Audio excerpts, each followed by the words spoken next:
വണ്ടിയിൽ ഈ ഒരു ചെയിൻ ലൂബും ക്ലീനറും മാത്രം വാങ്ങിക്കുന്ന ക്യാഷ് എൻ്റെ കയ്യിലുണ്ടെങ്കിൽ എനിക്ക് ഇതേപോലത്തെ 2 സ്പ്രോക്കറ്റ് വാങ്ങിക്കാൻ പറ്റും. Okay guys, welcome back to my YouTube channel.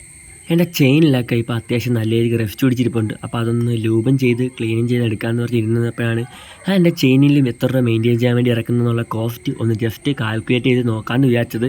അപ്പോൾ ഇത് സംഭവം നമ്മൾ വിചാരിക്കുന്ന പോലെയല്ല. നമ്മളെ കയ്യിൽ നിന്ന് ഒരുപാട് ഫണ്ട് ഇറങ്ങുന്നുണ്ട്. കുറച്ചായിട്ടാണ് ആ ഫണ്ട് ഇറങ്ങുന്നത്. നമുക്കത് തോന്നാത്തതാണ്. കാരണം ഈ ഒരു ലൂബും ക്ലീനറും എടുക്കുകയാണെങ്കിൽ രണ്ടും കൂടെ വാങ്ങിക്കാൻ 500 അടുപ്പിച്ച് പ്രൈസ് വരും. പിന്നെ ഇത് രണ്ടും ഒരു കാരണവശാലും ഒത്തായിരിക്കില്ല തീരുന്നത്. നമ്മുടെ ആദ്യം ഒരു ക്ലീനർ തീർന്നിട്ട് നമ്മൾ പുതിയ ക്ലീനർ വാങ്ങിച്ച് യൂസ് ചെയ്ത് തുടങ്ങുമ്പോഴേക്കും നമ്മൾ ലൂബ് തീരുന്നത്. അങ്ങനെ ഒരു 250 രൂപ ഇറങ്ങിയാലും ലാസ്റ്റ് നമ്മളൊരു വലിയൊരു ഫണ്ടിലേക്കാണ് അത് കൊണ്ടെത്തിക്കുന്നത്. ഞാൻ ജസ്റ്റ് ഒന്ന് പറഞ്ഞുതരാം.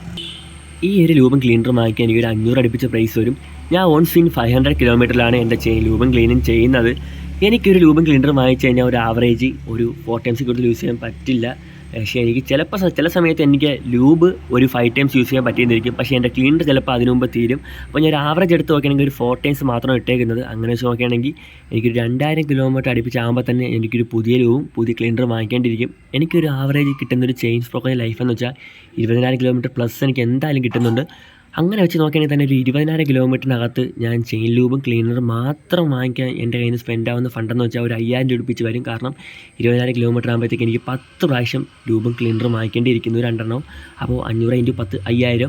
ആ ഒരു 5000 രൂപ ഉണ്ടെങ്കിൽ എനിക്ക് ഇതേപോലത്തെ 2 സ്പ്രോക്കറ്റ് വാങ്ങിക്കാൻ പറ്റും. കാരണം എൻ്റെ വണ്ടിയുടെ സ്റ്റോക്ക് സ്പ്രോക്കറ്റിൻ്റെ പ്രൈസ്, ചെയിൻ സ്പ്രോക്കറ്റ് എല്ലാം കൂടെ പ്രൈസ് വരുന്നത് 2500 അപ്പോൾ എനിക്ക് 2500 × 2 5000, 2 പുതിയ സ്പ്രോക്കറ്റ് വാങ്ങിക്കാൻ പറ്റും. അപ്പോൾ ചിലവരെങ്കിലും മനസ്സിലൊരു ഐഡിയ തോന്നും എന്ന് വെച്ചാൽ ഈ ഒരു പൈസ ഉണ്ടെങ്കിൽ 2 സ്പ്രോക്കറ്റിൻ്റെ ഇടയ്ക്ക് മാറിക്കൂടെ, അപ്പോൾ ലൂബൊന്നും ചെയ്യേണ്ട ആവശ്യമില്ല. അതിന് പകരം ഇപ്പം പുതിയ സ്പ്രോക്കറ്റ് വാങ്ങിച്ചിട്ടൂടെ എന്ന് അല്ല. കാരണം എഫിഷ്യൻസി, മൈലേജ്, അതിൻ്റെ വണ്ടിയുടെ പെർഫോമൻസ് ഒക്കെ ഒരു ഫാക്ടറായിട്ട് നിൽപ്പുണ്ട്. അപ്പോൾ അതൊന്നും പോകാതിരിക്കാൻ വേണ്ടി നമ്മൾ എന്തായാലും മെയിൻറ്റെയിൻ ചെയ്തേ പറ്റൂ. പിന്നെ ഈ ഒരു ക്യാഷ് ഞാൻ പറയുന്നതെന്ന് വെച്ചാൽ 5000 പറഞ്ഞത് ലൂബും ക്ലീനറിൻ്റെ കോസ്റ്റ് മാത്രമാണ്. പിന്നെ ലൂബൊക്കെ ചെയ്യുന്നത് ഞാൻ തന്നെയാണ്. പിന്നെ പിന്നെ എൻ്റെ സ്ലാക്കൊക്കെ അഡ്ജസ്റ്റ് ചെയ്യുന്നതൊക്കെ ഞാൻ തന്നെയാണ്. അപ്പോൾ അതിന് പ്രത്യേകിച്ച് ഫണ്ടൊന്നും എൻ്റെ നിന്ന് ഇറങ്ങുന്നില്ല. അപ്പോൾ ഞാൻ സ്ലാക്കൊക്കെ എന്തായാലും അഡ്ജസ്റ്റ് ചെയ്തേ പറ്റൂ. നമ്മുടെ ഫ്രണ്ടിൽ വരുന്ന ഒരേ ഒരു ക്വസ്റ്റ്യൻ എന്ന് വെച്ചാൽ ഇത്രയും ഒരു ക്യാഷ് മുടക്കി നമ്മൾ ലൂബും ക്ലീനും വാങ്ങിച്ച് മെയിൻറ്റെയിൻ ചെയ്യണമെന്നാണ്.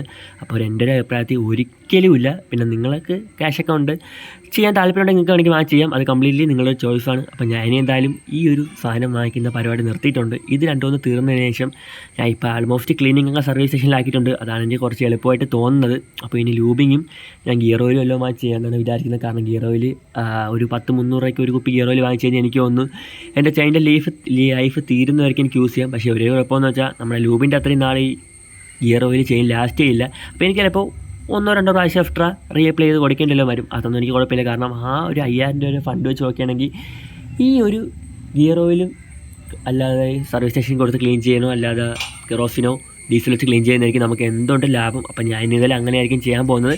അപ്പോൾ ഇതിനെപ്പറ്റി നിങ്ങൾക്ക് എന്തെങ്കിലും അഭിപ്രായം കാര്യങ്ങളൊക്കെ ഉണ്ടെങ്കിൽ എൻ്റെ കമൻസിൽ വന്നിട്ടേക്ക്. പിന്നെ നിങ്ങൾക്ക് എന്നെ എന്തെങ്കിലും രീതിയിൽ കോൺടാക്റ്റ് വല്ലതും ചെയ്യണമെങ്കിൽ എൻ്റെ ഇൻസ്റ്റാഗ്രാം ലിങ്കും കാര്യങ്ങളെ ഞാൻ എൻ്റെ അക്കൗണ്ടിൻ്റെ ബയോയിൽ കൊടുത്തിട്ടുണ്ട്.